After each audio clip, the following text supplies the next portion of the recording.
It's time to eat. What are you hungry for? Sit down and get ready to consume an abundance of fantasy football knowledge from Ross Tucker and Joe Dolan. Feed me now. I'm starving. On the Fantasy Feast Eatin' Podcast. Yeah, let's eat, baby. It is the Fantasy Feast Eatin' Podcast, presented, of course, by DraftKings. I'm Ross Tucker, former NFL offensive lineman, 5 teams, 7 years, classic journeyman. Already recorded this morning an absolutely epic Wisdom Wednesday on the Ross Tucker Football Podcast with the civilian GOAT, Greg Cosell.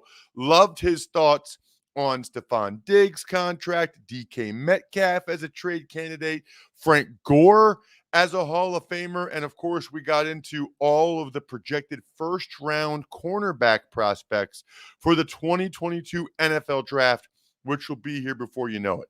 Speaking of that, we've gone over the quarterbacks with Wes Huber from Fantasy Points. We've gone over the running backs. Next week, we will go over the wide receivers. However, today, we needed to take a pause. We needed to stop. There was an article written by Jake Tribbey of FantasyPoints.com that was so good that Joe Dolan demanded that Jake Tribbey – I don't even know who Jake Tribbey is. And Joe Dolan's like, he's coming on the show, Ross. I was like, okay, that's good enough for me, Joe. If you care that much, he's coming on as long as he and everybody else, when they go to FantasyPoints.com, uses the code 22Feast. I'm happy. Check out me on social media at Ross Tucker NFL, at Ross Tucker Pod. Joe is at FG_Dolan. Jake, what are you? At Jake Tribbey on Twitter. That makes sense. That's logical. At Jake Tribbey. Okay. So here's the deal. We talk so much, and Joe, you and I have spent a bunch of time with the first couple weeks of free agency talking about the fits for these guys and what it means, etc. How about actually looking at what these guys actually get done when they go to these new teams? So we talked a lot, Ross, about like analyzing all the moves, and the Allen Robinson's going to the Rams, and we're talking trades. Carson Wentz is going to the team, and you have Russell Wilson going to the Broncos, and you've got Ronald Jones going to the Chiefs, and all these moves that are out there. And we're analyzing them one by one. But what Jake did in his article, and very brilliantly so, Jake, you certainly mentioned your influences in doing this article, but you looked at the big picture, as opposed to just analyzing every single move on its own. And by the way, you have to do that, Ross. You have to look at each move and what it means. But Jake looked at the big picture, Jay, and I'm just going to pose it right to you. The article is called "How Free Agents Fare After Switching Teams." That's a very apt title because that's exactly what you looked into. You went into the big picture, and what was like your inspiration for this? What was the method for you to look at everything that you did? Yeah, so Rich Herbaugh and Scott Barrett have both kind of done like a similar methodology before, but basically I was just looking at, since 2010, top 24 quarterbacks, top 36 running backs, top 48 wide receivers, and top 24 tight ends. How often do these players beat their average draft position, and how often do they improve on their fantasy points per game numbers? And that's after switching teams. Yes, correct. That is okay. after switching teams. All right. So, what was like, if you have an overarching, because we're going to get into the position specifics here, but if you have an overarching takeaway, let's start with that. What was the takeaway that you've had in the past decade plus about these guys switching teams? Yeah, well, they have not fared very well. You're looking at across the board, 30% odds or worse of beating their average draft position, and that's at every position, and worse than coin flip-ish odds of players improving their fantasy points per game. Quarterback were the best at improving their fantasy points per game, but wide receivers, running backs, and tight ends all struggled in that regard, all sub 40% fantasy points per game improvement. And like I said, sub 30% average draft position improvement. So pretty weak results across the board.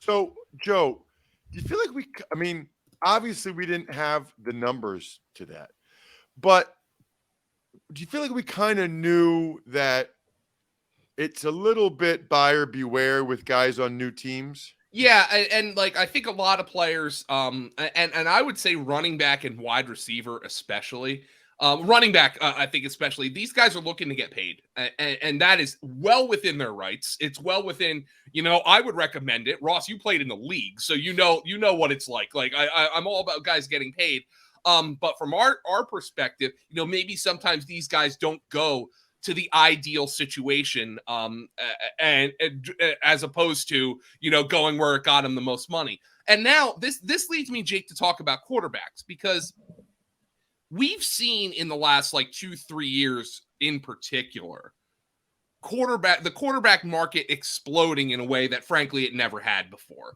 Where guys in the past, if a guy was a franchise quarterback, he was essentially there for life. And then maybe he had 2 or 3 years at the end of his career when he was partially or almost fully washed, where he ends up going somewhere else. But it feels like, and I'm walking down narrative street here. You have the numbers to back it up. From my perspective, I'm looking at quarterbacks going down narrative street. If quarterbacks are demanding to be moved in the way that like maybe a Russell Wilson was on the move, or Matthew Stafford was on the move, they're probably moving because they want a better situation, which probably narratively, from my perspective, that might lead to their relative improvement when switching teams as opposed to the other players. What did you find about quarterbacks in particular, though, over the last 12 years of player movement that might have contributed to them having more success with this article? Yeah, so you are kind of right in that quarterbacks did have the highest rate of fantasy points per game improvement at 53%, and we've had 17 quarterbacks that have ranked top 24 by ADP switch teams since 2010, but interestingly, only 3 have managed to beat their average draft position, and all 3 were fairly unique circumstances. In 2012, Peyton Manning, who's obviously coming off of a serious neck injury; 2013, Alex Smith, who had just been benched; and 2015, Tyrod Taylor, who had never started a game in the NFL. So, what that tells me, and none of those guys were drafted inside the top 10 at their position. They had largely been written off by the fantasy community. So that kind of tells me that guys like Russell Wilson, Deshaun Watson, higher end quarterbacks who a lot of people are on, are guys that I'm not really, targeting, at least, based off this data. I'm not super bullish on them, but maybe some of those lower tier guys, the Marcus Mariotas, Matt Ryans, Carson Wentz's of the world, there may be some merit there just given how much they've kind of fallen in the public perception. So did Stafford not beat his ADP this year?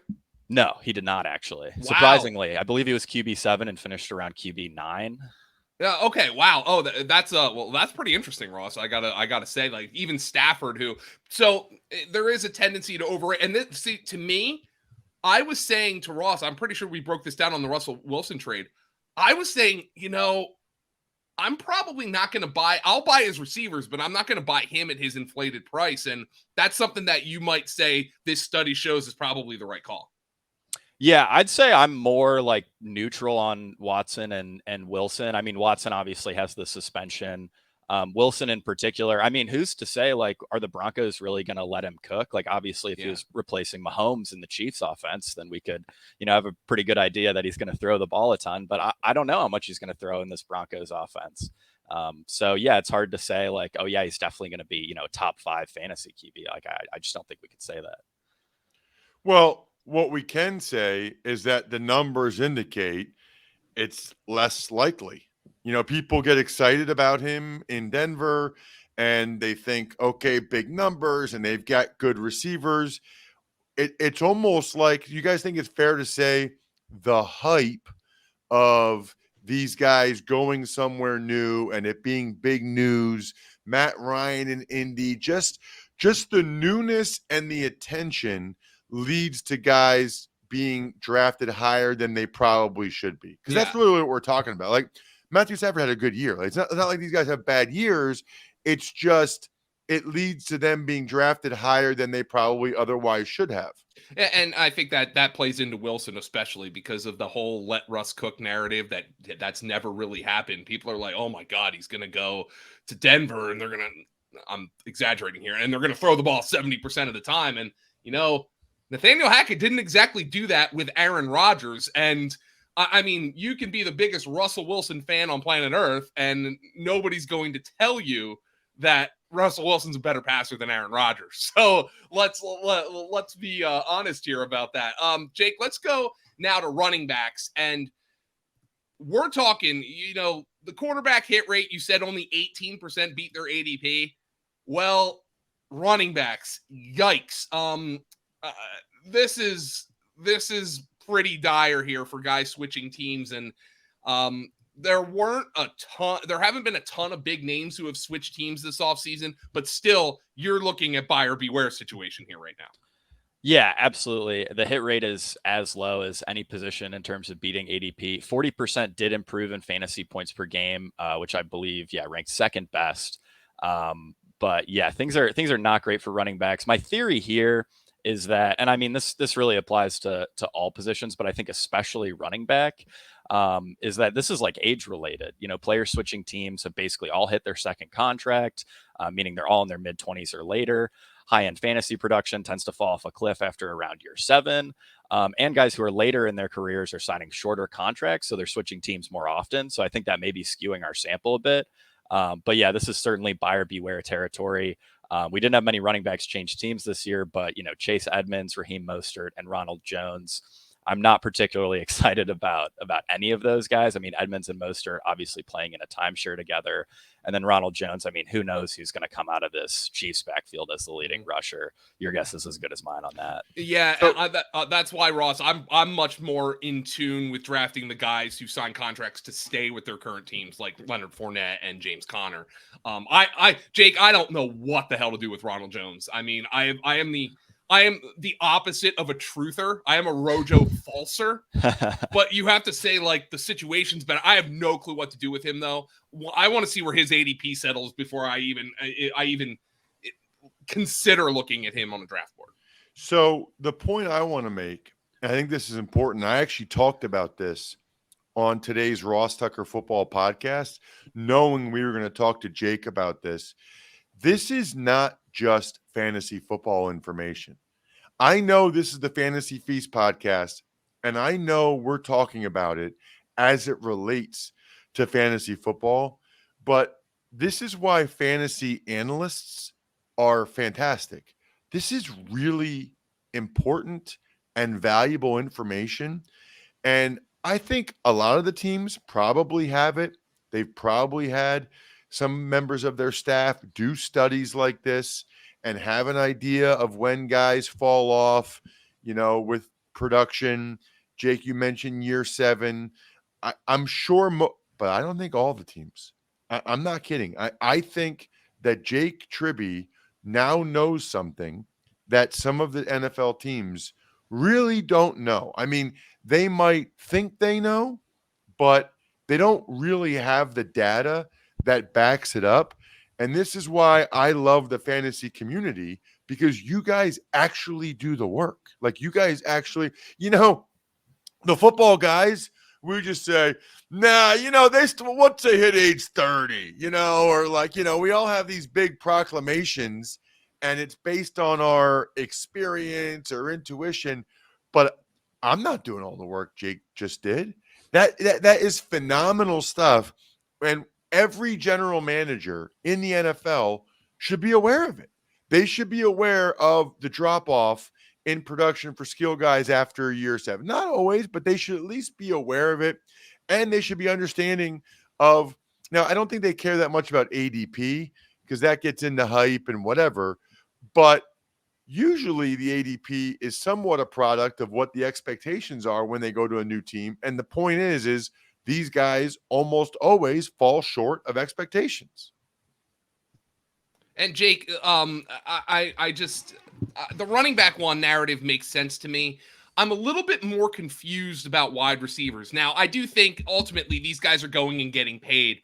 But we see wide receivers switch teams when they're more in their prime than maybe a running back is. But the findings haven't exactly been great for wide receivers either, although the outcome has been better than that for running backs in terms of guys switching teams, which at least is some sort of solace for somebody like Allen Robinson, somebody like Christian Kirk, etc. this offseason. Yeah, so wide receivers, and this was really interesting and somewhat surprising to me, actually had the best rate of beating their average draft position at 30%. But they did rank below both quarterbacks and running backs in terms of improving their per game fantasy averages. So like what that tells me is that fantasy players are tempering their expectations for wide receivers switching teams, perhaps rightfully so, given the lack of like per game fantasy improvement, fantasy point per game improvement. But that may be creating value around wide receivers whose ADPs are staying flat or decreasing, which is kind of leading to this higher hit rate. And overall, wide receivers, just year over year, even if they don't switch teams, have such a low hit rate that the wide receiver switching teams hit rate is the most comparable to their non-free agent counterparts, which I think is pretty interesting. And we have a very large class of wide receivers switching teams this season, and I really think you have to go case by case because there are so many different scenarios. But I do think that this data shows that we can be a little more optimistic about wide receiver switching teams, or at least their chances of beating their average draft position than say, running backs or quarterbacks. So which wide receivers, like kind of in particular over the last number of years, have had like the most success when switching teams? And is there anything we can learn from that? Yeah. So loading the chart right here. So, I mean, obviously Stephon Diggs going from for sure. Minnesota to Buffalo. I mean, just absolutely smashed in that first season. Wasn't great this past year, but still a drastic improvement there. Improved his FPG by 6.4. Brandon Cooks has done it actually multiple times, going from Los Angeles to New England, and then from Houston to Los Angeles. He had pretty significant improvements both times. Brandon Marshall multiple times, really crushed after switching teams. So there is certainly a history of higher profile wide receivers doing quite well and putting up like the overall wide receiver 3 season, which was what Brandon Marshall managed to do in 2015. I got one, Ross, that I think is going to smash his ADP, and this is not sexy by any stretch of the imagination, but I think Russell Gage is going to smash his ADP this year. That's just like that guy is going to be on so many of my best ball teams. Like you love that guy. No, I mean, it's Ross. I'm also love the situation. Like, I think he's a really good football player. I think it's notable that Tom Brady has watched him play from across the sideline for 2 consecutive years and essentially said, we need that guy. And I think people look at a number 3 wide receiver and are like, oh my God, I'm gonna draft somebody who has a bigger role. But personally, I would take Jake, and these are both guys who have switched teams this offseason. I would take straight up Russell Gage over Robert Woods this year. And I'm just looking at situations there. I don't know if you have thoughts on that, but I just wanted to bring like that kind of player to player comparison in terms of looking at wide receivers switching teams and why situation also matters. Yeah, 100%. I completely agree. So Robert Woods has, he's facing quite a few problems, I think. So, Julio Jones, who, is arguably just as good of a player, potentially better, averaged 8 fantasy points per game last year. And over the last 3 seasons, since Mike Vrabel started coaching Tennessee in 2018, I believe, Tennessee's wide receivers 2 has averaged just 9 points a game, which last season would have ranked 60th best among all wide receivers. He's also 30 years old and is coming off an ACL tear. And compare that to Gage, who's entering an offense where all 3 of Antonio Brown, Mike Evans, and Chris Godwin were wide receivers 1s by fantasy points per game last year. So there's certainly room for, both Evans, Godwin, and Gage to all be dominant, fantasy players. And Gage is going to be playing a lot of slot, and the slot has historically crushed an Arians offense since 2011. The Arians slot receiver has ranked no worse than 14th in total slot targets. Byron Leftwich now. Yeah, true. But it's Arians. It's going to be the same offense. You would expect the same offense. So here's my question, and I'm sure you didn't do it, Jake, and I'm kind of putting you on the spot. Tyreek Hill gets traded from the Chiefs to the Dolphins, gets a lot of money. Devonta Adams traded from the Packers to the Raiders. Do you think it's fair to extrapolate some of these numbers for trades, or unfair? Because it's different. It's not free agent, but it's still guys leaving one place for another for more money. And in these instances, I don't think anyone would argue that these guys are going to better football situations. I mean, they're just not. So it's kind of what you were saying earlier, Joe, about, hey, they're going money, or, Devonta Adams gets closer to California. Tyreek Hill's from Florida. These guys are happy. They got their money. They get to live where they want to live, but they're not in a better quarterback or offense situation. Yeah. So that's your big problem with both Adams and Hill, is that, they're getting serious quarterback downgrades. But on the flip side, at least with Adams, he does have a history with Carr, and with both players, I mean, they're getting big money, and you don't pay guys to not, get targets and score touchdowns and stuff. So I would still anticipate that they see ample volume, but the quarterback downgrade is so significant, especially for Tyreek Hill, that you have to punish him a little bit. And I did end up moving Hill down my rankings a bit after the trade. Speaking, by the way, of punishing, 2 titles are up for grabs on the stacked UFC 273 fight card. Join the action with DraftKings Sportsbook, the official sports betting partner of UFC. New customers can bet $5 on any fighter and get $100 in free bets, win or lose, guaranteed. Download the DraftKings Sportsbook app now. Use promo code Ross. Throw down $5 on UFC 273 and get $100 in free bets, no matter what. That's code Ross this Saturday at DraftKings Sportsbook, the official sports betting partner of UFC. 21 or older, restrictions apply. And you'll hear the disclaimer at the end of the show for those of you that are disclaimer fans. What about tight ends, Jake? We didn't talk about tight ends. Yeah, so tight ends kind of fall in between some of these positions. 22 tight ends since 2010 have switched teams and been drafted top 24 at their position, but just 4 have managed to beat ADP. So just a slightly better hit rate than quarterback, right about in line. Tight ends also had the worst rate of fantasy points per game improvement at just 31.8%. So definitely some serious concern with tight ends. Something that's interesting here is that of the 4 tight ends who did beat ADP in our sample, 3 of them actually did so last season, and 1 happened in 2019. So one thought I had there was that maybe, given the early history in our sample, fantasy players just sort of over adjusted their expectations for tight end switching teams, which, led to like Hunter Henry beating ADP. But so for this year, we're looking at, we really only have 2 guys, and it's Gerald Everett and Evan Ingram. I know a lot of fantasy players are basically done with Evan Ingram, but he is going into like the most tight end friendly offense that exists, playing for Doug Peterson. During Peterson's 5-year tenure as Eagles head coach, Philadelphia tight ends led the league in cumulative fantasy points per game 3 times, and they finished top 4 the other 2 seasons. So this is Doug Peterson loves his tight ends, and he clearly set out, they had Dan Arnold, and he set out to get another tight end because he loves running those 2 tight end sets.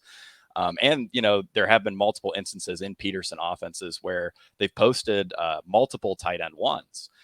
So perhaps Arnold and Ingram could both be, high-end fantasy tight ends, but maybe not. This was a really bad offense last year. Trevor Lawrence had the 11th worst TD percentage of all time last season. So, I definitely understand people who still want to stay away from Evan Ingram, but I do think, at tight end 23, that is a decent bet.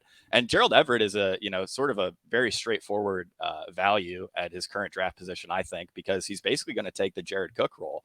And he's roughly 10 years younger. And Jared Cook finished as tight end 18 last year.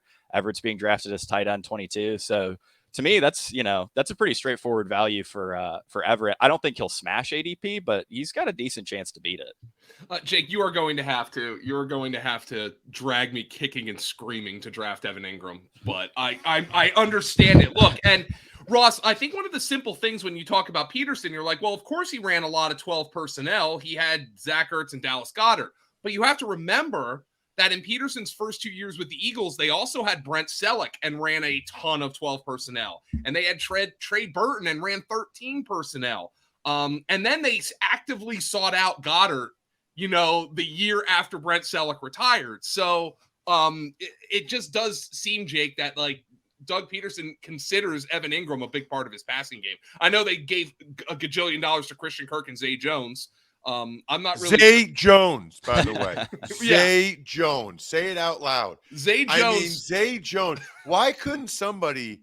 I was probably comparable to Zay Jones. Why couldn't some dumb team have been like, let's give Ross Tucker $10 million a year? Yeah, Ross, you wouldn't be doing this podcast now if I don't know. I don't know. Maybe you still would be. You just love it so much. But yeah. Well, what's Zay Jones' ADP? Like 947. I don't think even fantasy players are like, whoa, look at the money they gave Zay Jones. What if Zay Jones just has like a huge year and makes us all look galactically stupid? I will say this, and this goes back to a player we talked about a little earlier in the podcast. I specifically remember myself saying the Rams gave Robert Woods what when the Rams signed Woods? See, I like that though, Joe. You at least admit what happened. And the Rams clearly identified a player who was being misused or had bad quarterback play in Buffalo. So I don't think Zay Jones, by the way, is that player.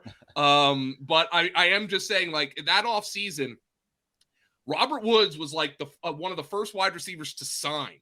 And he got a ton of money. And I'm like, oh my! And then Alshon Jeffrey had to settle for a 1-year contract from Philly.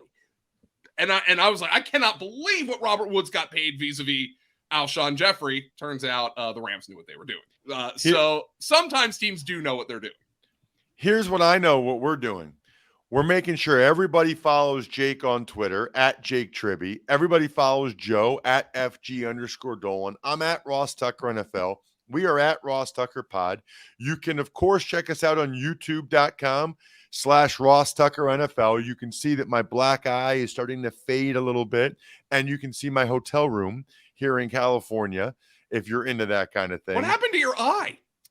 I face planted skiing in Utah last week. Okay. All right. I was hoping somebody didn't slug you, Ross, for something I said on this podcast. No, like I wish Zay Jones came up to you. I wish they did. I dream about somebody giving me like the legal right to beat the piss out of them. That'd be amazing. But no, unfortunately, it was just a mountain in Utah. Also, go to fantasypoints.com. Use the code 22Feast. Next week, Wes Huber. We're talking wide receivers. I'm stuffed. We're done.